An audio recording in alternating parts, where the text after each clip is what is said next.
A reckless HO. Karen tried to ticket my Jeep for a made-up violation and a gross abuse of power. She instantly froze and went silent when she learned I was the county traffic director. The morning sun had barely begun to climb above the rooftops when Grant Mercer stepped out of his house, coffee in hand, and stopped dead in his tracks. A bright orange paper fluttered on the windshield of his deep gray Jeep Wrangler, a color so garish it looked almost theatrical against the cool blue of the morning. The paper swayed in the light breeze, held in place by the wiper blade, its edges catching the sunlight like a warning flare. For a long second, Grant simply stared at it, the steam from his coffee drifting up between him and the sight of his own vehicle being accused of something ridiculous. He set his mug on the porch rail and walked toward the Jeep, his boots crunching softly against the gravel of his own driveway. The note was neatly typed and laminated, typical of the Brookvale Estates HOA's newfound obsession with professional standards. The violation read, "Improperly parked vehicle. Fine. $250 below it." In smaller text were the words, "Issued by Harold Kane, HOA President." Grant's brow furrowed. His Jeep sat squarely in the center of his driveway, exactly as it always had, not blocking a sidewalk, not touching a neighbor's lawn, not even close to the street. It was, by all definitions, properly parked. Across the street, standing on the curb with a clipboard pressed against his chest, Harold Kane watched him with a smirk. The man's gray hair was slicked back, his polo shirt tucked into khakis like he was posing for a brochure on neighborhood dominance. Harold adjusted his sunglasses and lifted his chin, as if daring Grant to say something. Grant didn't. He peeled the ticket off slowly, folded it, and tucked it into his jacket pocket. The gesture was calm, deliberate. Too calm for Harold's liking. The HOA president was the type who thrived on reaction. He wanted people to argue, to beg, to acknowledge his power. But Grant simply gave a faint nod and turned back toward his porch. Behind the blinds of nearby windows, Grant could feel eyes watching. Curtains trembled, silhouettes leaned forward. Brookvale was the kind of community where everyone knew when a conflict was brewing, and this one was bound to be a spectacle. Inside, the faint hum of the refrigerator filled the silence. Grant set his mug down on the counter, his mind already spinning through possibilities. He'd dealt with people like Harold before, petty bureaucrats who mistook authority for intelligence. But this was different. He wasn't just any resident. His eyes drifted to the lanyard hanging beside the door, his county ID, embossed with the seal of the Department of Traffic Regulation and Compliance. Director Grant Mercer. Grant picked it up and turned it in his hands, the laminated badge gleaming under the morning light. Irony was a cruel artist. The man who'd written the parking and zoning policies for half the county had just been cited for an improperly parked vehicle on his own property. He could almost hear the laughter of fate echoing in the back of his mind. He poured himself another cup of coffee and sat by the window, looking out at Harold, who was now pacing down the sidewalk with his clipboard, jotting down notes on another house. His posture screamed ownership, chest out, back straight, gaze darting for imperfections. A man on a mission to remind others they lived under his rule. Grant leaned back in his chair. "He has no idea who he's messing with," he murmured. But even as he said it, a thought tugged at the edge of his mind. This wasn't the first time Harold had gone after someone. In the 2 months since Grant moved into Brookvale, he'd heard the whispers. A retired veteran fined for flying a flag on a non-approved pole. A teacher cited for overgrown lawn edges. A widower who had to repaint his fence twice because the shade of white did not conform to HOA palette standards. Most had given up and paid, too weary to fight. That was Harold's power. He didn't need to be right, just relentless. Grant sipped his coffee, his calm mask hiding the spark of irritation building underneath. He wasn't the type to start fights, but he was very good at finishing them. Later that morning, while the neighborhood buzzed with the sound of sprinklers and distant lawnmowers, Grant walked down his driveway and took a few photographs of his Jeep from different angles. Measurements, timestamps, street layout, all meticulously documented. Years of fieldwork had made precision second nature. If Harold wanted to play official, then Grant would play professional. "Morning, Mercer," Harold's voice carried across the street. He was standing by the corner lamppost, pretending to check something on his clipboard. "Got that citation, did you?" His smile didn't reach his eyes. "We're strict here about vehicle appearances. HOA Policy 3.2. No commercial-style vehicles in residential driveways." Grant raised an eyebrow. "Commercial," he repeated, his tone even. "It's a personal vehicle." "Well," Harold said, adjusting his glasses with exaggerated importance, "those oversized tires and roof mounts make it appear like a utility vehicle. We have to maintain uniform aesthetics." Grant studied him silently for a moment. "So you're saying aesthetics override ownership rights?" Harold's smirk faltered slightly. "Rules are rules, Mr. Mercer." "I didn't write them." Grant smiled faintly.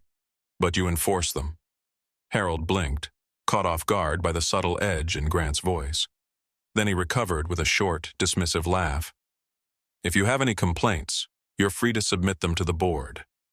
We meet every third Thursday. In the meantime, fines double after 5 business days." Grant nodded slowly. "Understood." As Harold strutted away, clipboard tucked under his arm like a badge of honor, Grant pulled out his phone and began typing a note to himself. Harold Kane, HOA Enforcement Irregularities. Verify Bylaws, Article 3.2. Compare with County Ordinance C-94. His thumb hovered for a moment before he added another line. Document patterns of selective enforcement. That afternoon, Grant took a quiet drive around Brookvale. The streets were pristine, too pristine. Every mailbox was uniform, every trash bin stored at the exact same angle, every yard trimmed to near perfection. Yet here and there, he noticed small details Harold had clearly ignored. A neighbor's car parked slightly past the sidewalk, a shed painted off-color, a cracked fence post. It wasn't about the rules, it was about control. Harold enforced what fed his ego, not what preserved order. As Grant turned the corner back to his street, he caught sight of something that made him slow the Jeep. A motion sensor camera, new, discreetly mounted on a tree near his property line. He frowned. He hadn't installed that. That night, as the crickets chirped and porch lights flickered across the neighborhood, Grant stood by his window again, watching. Around 10 p.m., Harold appeared under the streetlight, walking slowly with his phone flashlight. He stopped near Grant's driveway, bent down, and examined the curb like a detective searching for clues. Grant's chest tightened, not from fear, but from understanding. Harold was testing him, pushing boundaries, seeing how far he could go before Grant snapped. Grant turned off his living room light and opened his laptop. If Harold wanted to play games, then he'd chosen the wrong opponent. Grant began downloading the county's zoning database, cross-referencing the Brookvale HOA's own published bylaws. Within an hour, he found 3 immediate violations: outdated enforcement authority, a missing permit for the HOA signage, and an illegal use of private surveillance cameras facing residential properties. He leaned back in his chair, a slow grin forming. He's been breaking his own rules. The next morning, Grant took an early walk around the block. A few neighbors nodded but didn't make eye contact for long. Fear had settled into the community like fog, thin, invisible, but suffocating. As he passed one house, a man watering his lawn whispered, "He got you too, huh?" Grant paused. "The ticket?" The man nodded, glancing toward Harold's house. "He fined me last month. Said my recycling bin was visible from the street. $25. He lowered his voice. "My wife wanted to fight it, but people say Harold makes life miserable for anyone who complains." Grant offered a small, reassuring smile. Maybe it's time someone did. By the time he returned home, his plan was forming in quiet layers. This wouldn't be about anger or retaliation. It would be about precision, exposure, and patience.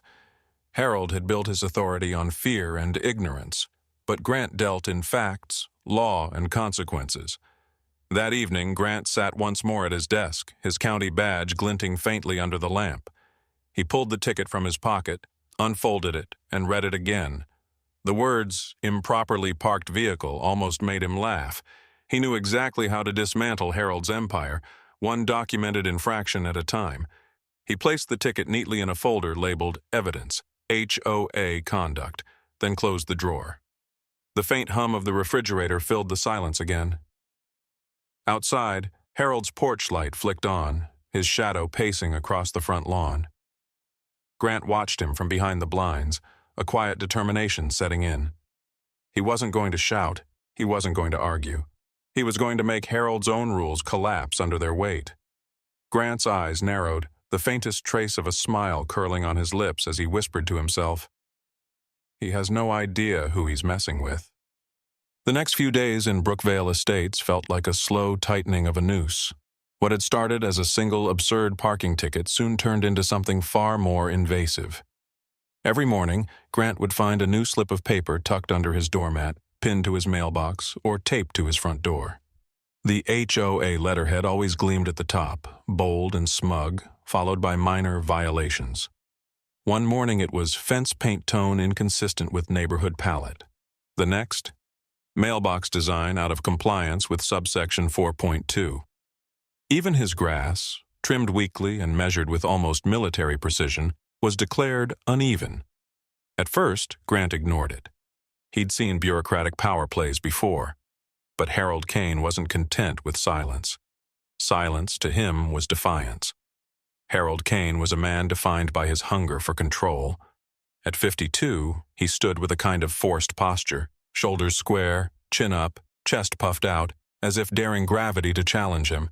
His graying hair was always combed precisely back, his shirts always ironed, and his shoes polished to a mirror shine. He'd been a mid-level insurance clerk once, the kind of man no one remembered at office parties. But in Brookvale, with a clipboard in hand and a rule book in his grasp, Harold had finally found his kingdom.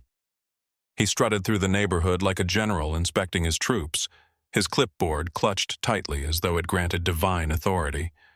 Most of the residents had long learned to keep their heads down when they saw him coming. The sound of his measured footsteps on the sidewalk was enough to make shutters close and curtains flutter shut. He carried with him a faint scent of aftershave and intimidation, a combination that made even the most confident homeowners lower their eyes. Harold prided himself on community excellence. What it really meant was that everything had to fit his version of perfection. Lawns too green were accused of overwatering.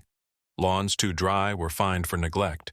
He had even banned basketball hoops, calling them aesthetically disruptive. When a father of two had protested, Harold showed up at his door with a measuring tape and 3 board members as witnesses. "Rules are rules," he had said, before writing up a $150 fine. But Grant Mercer was not like the others. Harold noticed it immediately, the calm demeanor, the polite tone, the faint smile that wasn't fear but something else. He recognized in Grant the one trait Harold despised most, composure under pressure. Men like Grant didn't beg, and that made Harold restless. At the next HOA board meeting, Harold brought Grant up casually, his tone measured but eyes sharp. The board members, 3 middle-aged men who had long ago learned that agreeing with Harold was easier than opposing him, sat around the polished oak table in the Brookvale Community Center. "New resident on Maple Court," Harold began, flipping through his clipboard with a theatrical sigh. "Name's Grant Mercer. Seems he believes he's exempt from the rules one of the board members, a balding man named Rick, shifted uncomfortably." "Didn't he just move in a few months ago?" "Yes," Harold replied, his smile thin, "and already 3 violations." Another younger man named Brent frowned. "3? I thought there was just the parking one." Harold's eyes flicked up. "He's creative. Fence color, mailbox paint, improper vehicle aesthetics. The man's a walking checklist of non-compliance." He leaned back in his chair, lacing his fingers behind his head. "If we let one man challenge the system, it sets a bad example." Rick hesitated. "Maybe we could just talk to him." "Talk?" Harold interrupted, his voice carrying a quiet, dangerous amusement. "We enforce. We don't negotiate." The others nodded, subdued. The meeting continued, but Harold's mind wasn't on policy. He was thinking of Grant, of that calm, unreadable face, of those sharp, quiet eyes that didn't seem afraid of him. 2 days later, Grant found his mailbox repainted. It wasn't the sleek matte black he'd chosen when he moved in. It was now a pale beige, the official HOA-approved neutral tone. A note was attached to the side. Brought into compliance per Article 7.1. Grant stood in the morning light, staring at the change, his jaw tightening. Across the street, Harold stood beside his car, clipboard in hand, pretending to inspect the streetlight. Their eyes met for a moment, Harold smiled. Grant returned the look without expression, then took out his phone and snapped a picture, first of the mailbox, then of Harold. Documentation was everything. By the following week, a new notice arrived. Jeep declared visual eyesore under community vehicle guidelines. The phrasing made Grant chuckle despite himself. It was absurd, but absurdity, he knew, was often the weapon of bullies. Later that afternoon, as the sun dipped low, Grant saw Harold talking animatedly with two other men by the corner lot. They glanced toward Grant's house, nodded, and then went their separate ways. Harold lingered, pretending to take photos of the curb. It was then Grant realized that Harold wasn't just targeting him for a rule infraction, he was testing him, gauging how far he could go before Grant broke. Inside, Grant pulled out a notebook. He began writing everything down: dates, times, wording, even the posture of Harold during each encounter. Years in county administration had taught him that every tyrant had a pattern, and patterns were predictable. That night, while the neighborhood went dark, Harold's kitchen light burned bright. Inside, he was on his laptop, typing an email titled Behavioral Concerns, Resident Mercer. He sent it to the other board members, suggesting that Grant's aggressive tone and uncooperative behavior might require formal review. It was a preemptive strike, a way to discredit him before any confrontation began. The next morning, Grant received a letter stamped URGENT in red ink. It accused him of repeated disregard for HOA directives and warned of possible escalation to legal action. Grant read it slowly, then laughed quietly. He admired Harold's commitment to the role. It was almost impressive how far he'd go to assert dominance over a man who refused to flinch. But then something new happened, something Harold hadn't done before. That evening, Grant returned home to find his garbage bins missing. They weren't in his driveway, nor by the curb. He walked the entire block, scanning under streetlights. Finally, he found them 3 houses down, neatly lined up beside the curb of an empty lot. He knew who had moved them. Grant dragged them back under the quiet gaze of a dozen curtains. A few neighbors watched with silent sympathy. One man across the street, the retired veteran Harold had once fined, gave a small, knowing nod. The next day, Grant installed a small camera under his porch awning. It wasn't for retaliation, it was for proof. That night, it caught something he didn't expect. At 11:47 p.m., a figure in a windbreaker approached his property. The man walked up to the mailbox, paused, then took several photos before slipping an envelope inside. When Grant reviewed the footage the next morning, he froze. The man wasn't Harold. It was one of Harold's board members, Brent, the youngest of the group, looking nervous and glancing around as if he knew he was doing something wrong. Grant retrieved the envelope. Inside was another violation notice, but it had no signature. Just the HOA letterhead and a date, a sloppy move for an organization obsessed with formalities. He began connecting dots. Harold was using his board members to do his dirty work, spreading blame in case something went wrong. It was organized intimidation, carefully layered to keep Harold's own name untarnished. The realization only sharpened Grant's resolve.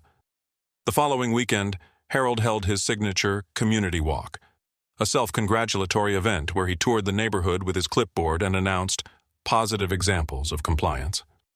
Grant stood in his driveway, arms crossed, as Harold passed by with his entourage of 2 board members. "Good afternoon, Mr. Mercer," Harold said, stopping at the curb. His smile was thin as paper. "We'll be reviewing your fence next week." "Expect correspondence," Grant smiled back. "Looking forward to it." Harold's eyes narrowed slightly, uncertain if the man was mocking him. "I hope we can avoid unnecessary conflict," he said. "After all, this is a community, not a battleground." "Then maybe you should stop acting like a general," Grant said softly. For a moment, the air seemed to freeze. The board members shifted uncomfortably. Harold's jaw tightened, but he forced a chuckle. "I admire confidence," he said, voice cool. "But arrogance is a dangerous thing here, Mr. Mercer." Grant didn't respond. He just gave a polite nod and turned back toward his Jeep. Harold's smile faltered. As the trio walked away, Harold muttered under his breath, "If he doesn't fall in line, we'll make him wish he never moved here." He didn't notice that Grant's porch camera caught every word. What Harold didn't realize was that Grant had been documenting every word. The rain came down in sheets that night, slanting across the streetlights and drumming against rooftops like a restless warning. Grant Mercer pulled into Brookvale Estates just past 10, his headlights slicing through the mist. The wipers squeaked across the windshield as he eased down the quiet street toward his driveway. Normally, he'd see the familiar silhouette of his Jeep parked under the floodlight, steady, waiting. But tonight, the space was empty. At first, he thought he had the wrong house. The rain, the fatigue, it could play tricks on the eyes. But then he saw the faint twin grooves in the wet concrete where his tires had been, long streaks curving out toward the street. His heart dropped, a cold realization setting in. The Jeep hadn't been stolen. It had been taken. Grant stepped out into the rain, his boots splashing against the puddled driveway. The night was silent except for the hiss of water down gutters and the distant rumble of thunder. That's when he saw it. A folded sheet of paper weighed down by a small rock near the garage door. He bent to pick it up, raindrops sliding off his coat as he unfolded it. Towed for repeated violations, authorized by HOA. And below that, a signature scrawled in blue ink. Harold Kane. For a long moment, Grant just stood there, the paper trembling slightly in his hand. His jaw clenched as he looked down the street, half expecting to see Harold lurking behind a curtain. But the windows of Brookvale were dark, and the rain muffled everything. Grant's pulse steadied. Anger was useless now. Precision was what mattered. He slipped the note into a plastic bag, sealed it tight, and went inside. The house was quiet, save for the rhythmic ticking of the clock above his desk. He sat down, staring at the bagged note beside his laptop. The storm outside mirrored the quiet turmoil building inside him. "Illegal seizure," he murmured under his breath, pulling out his county-issued notepad. "Private driveway, no posted notice, no police involvement. Kane, you've crossed the line." The next morning, he was up before dawn. The rain had washed the streets clean, but the air still smelled of wet asphalt and tension. Grant drove his spare sedan downtown to the impound lot. The chain-link fence loomed ahead, slick with water, and a tired-looking manager in a reflective vest approached him. "You here for the black Jeep?" the man asked cautiously, flipping through a clipboard. "You must be Mr. Mercer." Grant nodded, pulling out his badge. "Director of Traffic Regulation and Compliance, County Department." The man froze, his pen hovering in midair. "Oh, well, Mr. Kane told us." Grant's tone cut through like a blade. "Mr. Kane told you what, exactly?" The man swallowed hard, lowering his voice. "He said the vehicle was blocking emergency access lanes. Said he was authorized to order the tow on behalf of Brookvale Estates. HOA Grant raised an eyebrow. You do realize private HOAs have no jurisdiction over residential driveways, correct? And that towing without municipal authority constitutes unlawful seizure of property?" The manager's eyes darted nervously toward a small office. "Look, I didn't know." "He said he had the right forms, the HOA permit and all. He even mentioned your name, my name." Grant leaned forward slightly, his calm demeanor unnerving. "How so?" "He said you'd been warned multiple times about violations." That the county was already aware, Grant's expression didn't change, but his silence spoke volumes. He reached into his jacket, produced a small voice recorder, and placed it on the counter. "Say that again, please." Slowly, the man blinked. "Wait, you're recording?" "For your protection and mine," Grant said quietly. "Now tell me, did Harold Kane personally authorize the tow?" "Yes," the man said after a long pause. "He called me himself." I recognized his voice from before. "This isn't the first time he's done this." Grant tilted his head. "How many times?" "3 that I know of. Always residents who argue with him about something. Lawns, paint colors, fences. He keeps things off the books, pays in cash or with HOA checks. Grant's pen scratched across his notepad, each word deliberate. "Do you have records of those payments?" "I keep everything," the manager admitted. "Didn't seem right, but I didn't want trouble." "If you want copies, I can print them," Grant smiled faintly. "That would be helpful."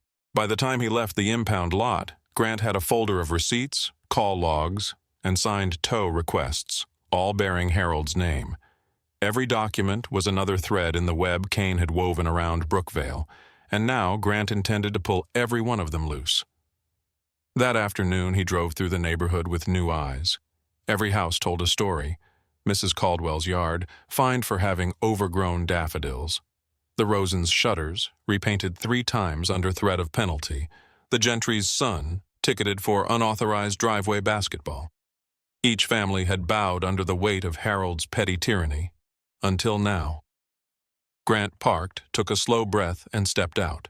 Across the street, Harold was inspecting a neighbor's hedge with his usual clipboard in hand. Even from a distance, the man's posture radiated smug authority. His pressed khaki pants, tucked shirt, and the shiny HOA badge on his chest made him look official, until you looked closer. Then you saw the cracks, the twitch at the corner of his mouth, the way his hand gripped the pen too tightly. Grant waited until Harold turned and caught his eye. He gave a polite nod, just enough to make Harold uneasy, and then walked back inside. That evening, Grant began his real work. He opened a secure drive on his laptop labeled BK Project, short for Brookvale. Inside, he created folders: financial misuse, procedural violations, resident testimonies, legal codes. Every file was a weapon waiting to be unsheathed. He compiled the towing records, cross-referenced Harold's cousin's business license, and flagged payments made directly from HOA accounts.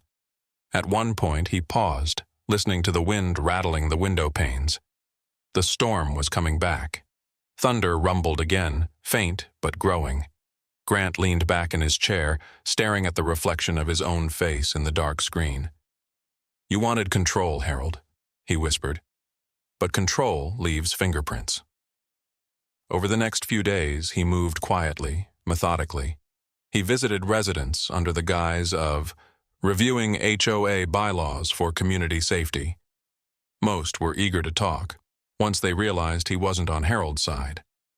Mrs. Caldwell told him about the early morning inspections, the cameras Harold installed facing people's yards. The Rosens mentioned a hidden clause Harold had inserted into the bylaws, granting himself discretionary enforcement rights. Then came the shocker. A part-time bookkeeper from the HOA office reached out anonymously. She sent Grant screenshots of unauthorized transfers, thousands of dollars funneled from HOA dues into an account under a shell company registered to Miles Kane, Harold's cousin, the same cousin who ran the towing business. Grant stared at the screen, his pulse steady, but his mind sharp as glass. This wasn't just corruption. It was fraud, organized, deliberate, and sloppy. By nightfall, his folder was overflowing with evidence. But one thing still gnawed at him, the sense that Harold was growing bolder. That intuition proved right. The next morning, Grant found a new letter taped to his door. Failure to comply with HOA directives may result in legal escalation. It was printed on official letterhead, but the signature wasn't just Harold's. It had the HOA board seal. Kane had dragged the entire board into his scheme. Grant folded the letter neatly, placed it in his evidence file, and smiled faintly. "All right, Harold," he said under his breath, the words calm and measured. "Time to teach you what a real traffic violation looks like." The night Brookvale slept, Grant Mercer's house glowed like a quiet beacon of war.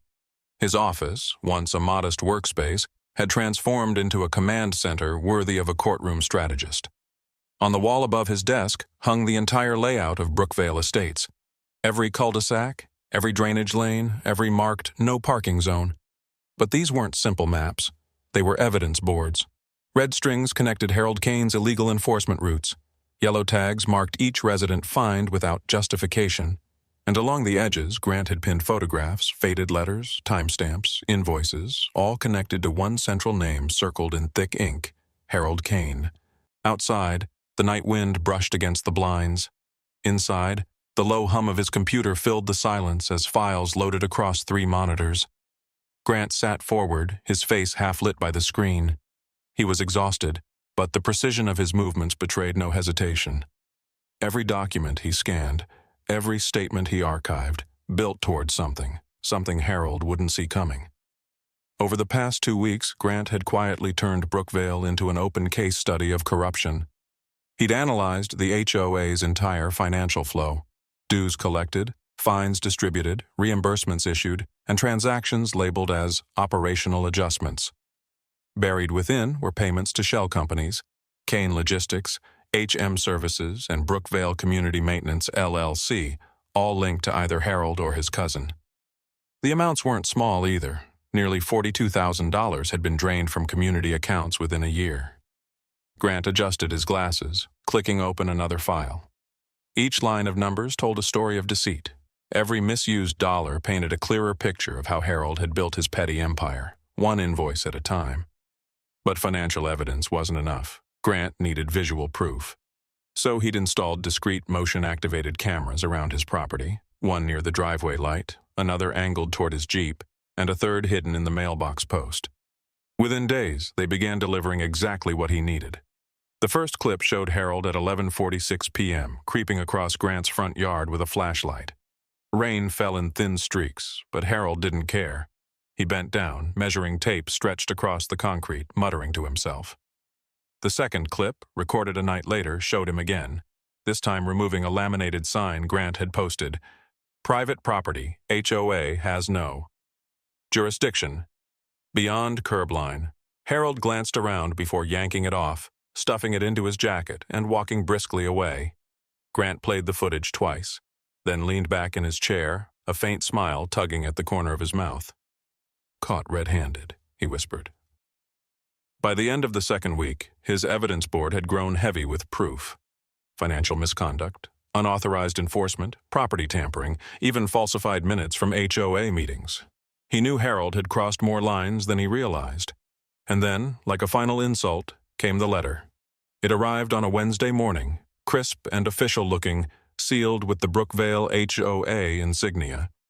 Grant opened it over his coffee, his eyes narrowing as he read, Dear Mr. Mercer, this letter serves as formal notice that the Brookvale Estates Homeowners Association has filed a complaint with the County Transportation Authority regarding your persistent noncompliance with community vehicle ordinances. As such, your driving privileges within Brookvale are under review. Sincerely, Harold Kane, HOA President. Grant set the letter down, took a slow breath, and let out a quiet laugh, one that came from disbelief and amusement more than anger. The irony was almost poetic. He had written that very ordinance 5 years ago, long before he'd ever heard of Brookvale Estates, and nowhere in it was there a single clause giving an HOA authority to revoke driving privileges on public or semi-public roads. He folded the letter neatly and placed it in a folder labeled Final Exhibit. Then he whispered to himself, You just gave me the missing piece, Harold. That evening, as rain pattered against the windows again, Grant sat before his whiteboard and reviewed everything. The timeline was clear. The illegal tow, the false citations, the misused funds, the intimidation tactics. But timing was everything, and Harold had just handed him the perfect stage. In 3 days, the HOA's quarterly community compliance review would take place. It was open to all residents, recorded for public minutes, and chaired by Harold himself. According to the agenda, Harold planned to address continued issues of defiance and improper conduct by certain homeowners. Grant didn't need to guess who that was aimed at. He spent the next 72 hours preparing meticulously. He even created a timeline slide titled Pattern of Misuse and Misrepresentation, Kane v. Brookvale. On the day of the meeting, Brookvale's community hall buzzed with murmurs. Folding chairs filled the room, neighbors whispering about the showdown everyone knew was coming. Some came out of curiosity, others out of quiet resentment. Harold stood at the front of the hall behind a wooden podium, his clipboard laid out like a badge of honor. He wore a navy suit, too formal for the occasion, and a forced smile. When Grant entered, a hush fell across the room. Harold's smile tightened. "Ah, Mr. Mercer," Harold said, voice dripping with false politeness. "Glad you could make it. I was just preparing to address your unique circumstances." Grant met his gaze evenly. "Wouldn't miss it." The meeting began. Harold cleared his throat and launched into his rehearsed speech about community order and upholding standards. He spoke about how one resident had repeatedly undermined authority, glancing at Grant every few sentences. When Harold finished, he gestured grandly. "At this time, I invite Mr. Mercer to respond." since he seems so confident in his interpretations of our policies. Grant stood, carrying a small laptop bag.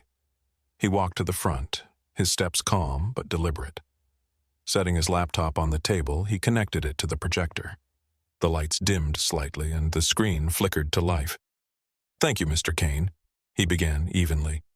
"Since you've chosen to discuss compliance, it's only fair the community sees how that's defined by law."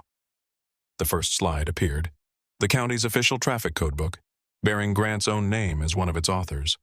Murmurs rippled through the room. Harold's expression faltered for the first time. "This," Grant continued, "is the ordinance you cited in your letter to revoke my driving privileges. As the original drafter of Section 18B, Public and Private Transportation Access, I can confirm no HOA authority extends to private driveways or community access roads." He clicked again. The second slide displayed financial spreadsheets, side by side, HOA expenses and deposits. A line of red arrows highlighted identical withdrawal amounts linked to HM services. "These," Grant said, his tone sharpening slightly, "are unauthorized payments made from community funds to a towing service owned by your cousin, Miles Kane." Gasps spread across the audience. Harold shifted uncomfortably. "You can't. This is confidential board information." Grant's voice stayed calm. "Actually, by law, all HOA financial transactions are public record. I obtained these through the county's open records request. But if you're worried about confidentiality, let's see what's not confidential." He pressed play. The projector showed Harold sneaking around Grant's driveway at midnight, flashlight in hand. The timestamp blinked clearly, 11:46 p.m. Another clip showed him tearing down a posted notice. Whispers turned into open outrage. "That's illegal!" one resident shouted. "He's on private property!" Grant let the footage play before pausing it on Harold's face, frozen in mid-motion. "This is the person enforcing your community standards," he said softly. "A man who has violated privacy, misused funds, and falsified authority." Harold's face flushed crimson. "This is outrageous! You're twisting facts!" Grant reached into his folder, pulling out a printed copy of the HOA bylaws. "Then perhaps you can explain why your own signature appears on these unauthorized amendments, clauses granting you discretionary enforcement power." "That's not interpretation, Mr. Kane, that's fabrication." The board members exchanged uneasy glances. The room buzzed with tension. Harold tried to speak again, but his voice cracked. "You can't prove any of—" "I already have," Grant interrupted, his tone measured but final. "And the full report has been submitted to the County Compliance Office, the Department of Consumer Affairs, and the Residents Association. I'm not here for revenge. I'm here for accountability." The silence that followed was deafening. Every eye in the room was on Harold, his authority unraveling in real time. Grant gathered his papers, packed his laptop, and turned toward the door. His work here was done. But as he paused by the exit, he looked back one last time at the man who had started it all. The faintest smile crossed his face. "The trap was set," he said quietly, more to himself than anyone else.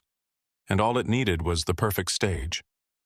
The timing couldn't have been more poetic. The air inside the Brookvale Community Center felt thick that evening. Fluorescent lights buzzed faintly overhead, reflecting off polished linoleum floors and the line of folding chairs arranged in neat rows. Nearly every seat was filled.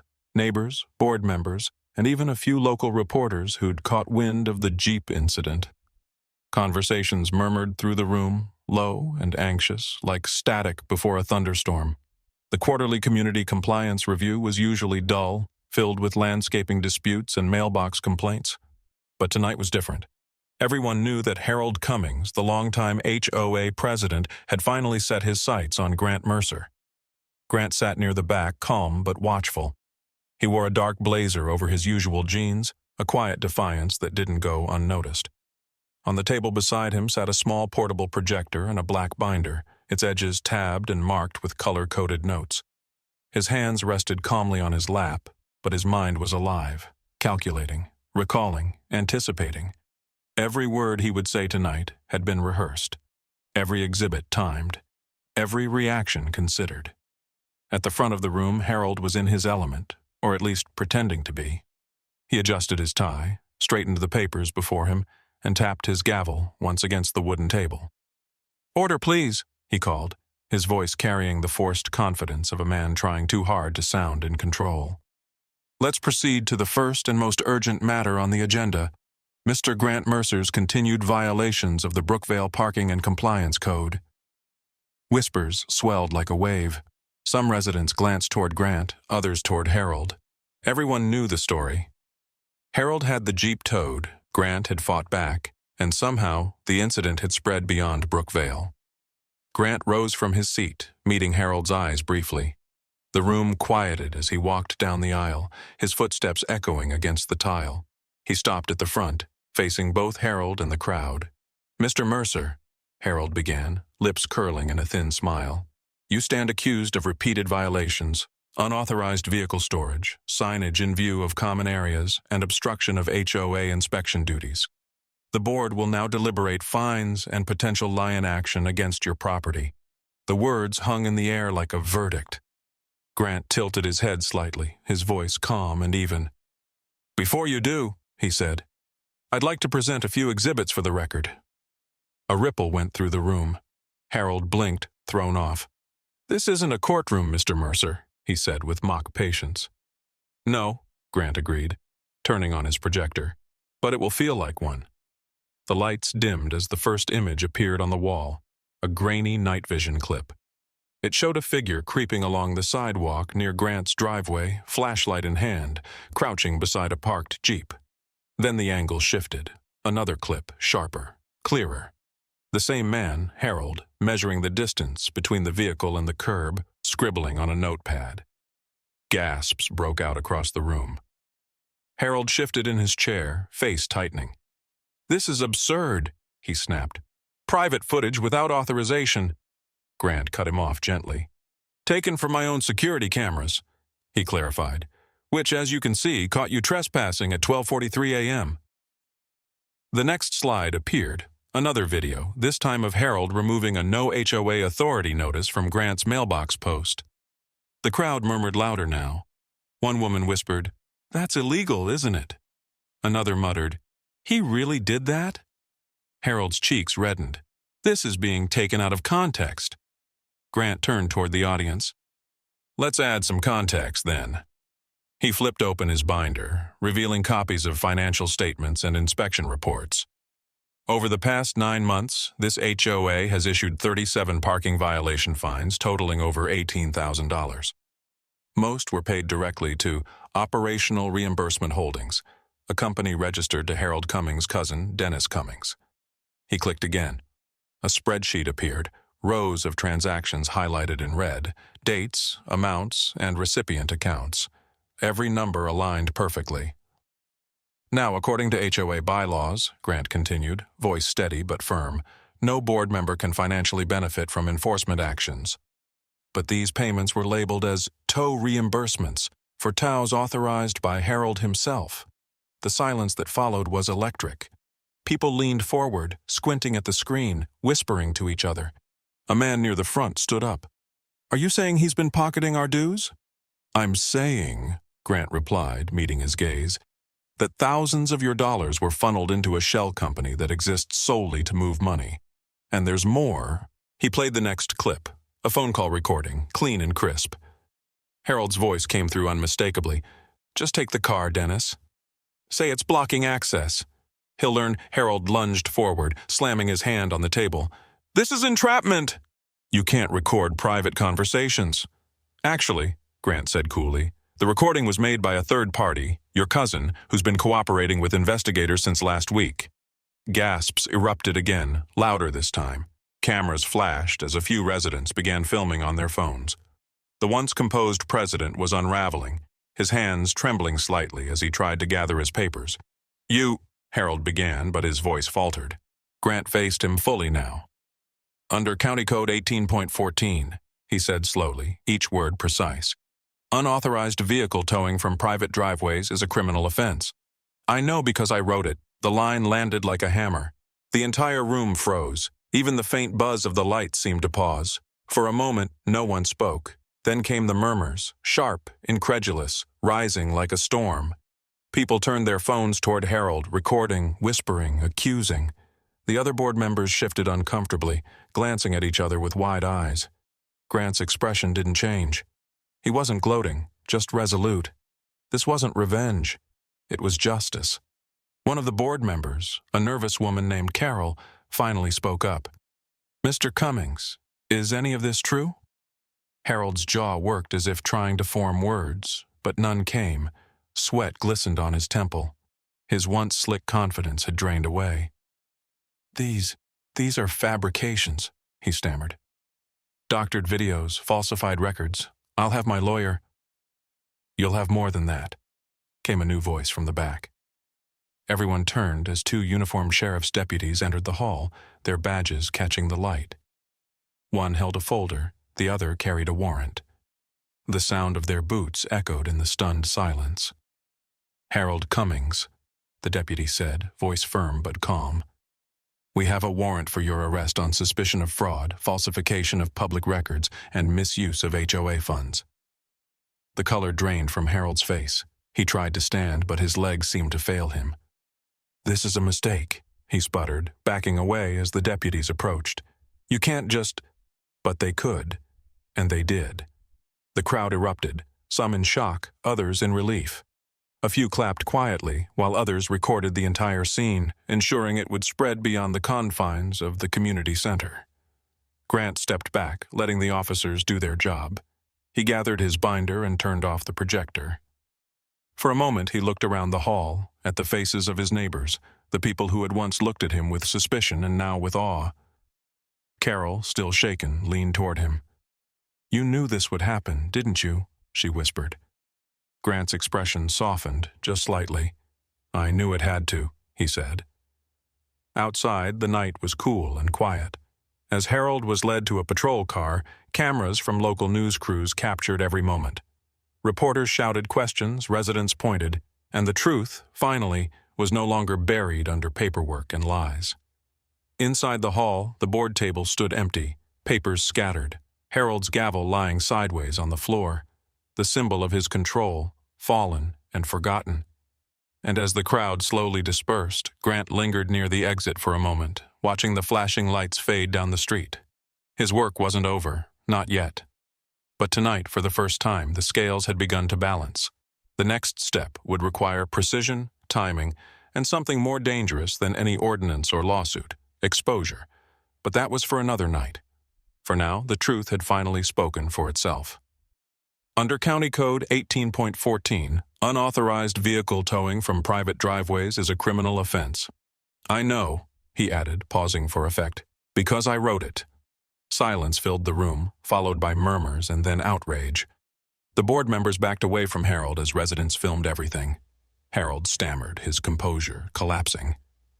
Minutes later, sheriff's deputies entered the room with a warrant. Disclaimer: the story you just watched is fictional. It explores themes of abuse of community authority, the misuse of bureaucratic power, and the severe consequences of vigilantism. This narrative aims to highlight the importance of dignity and accountability, showing that petty control can lead to unexpected and devastating professional repercussions.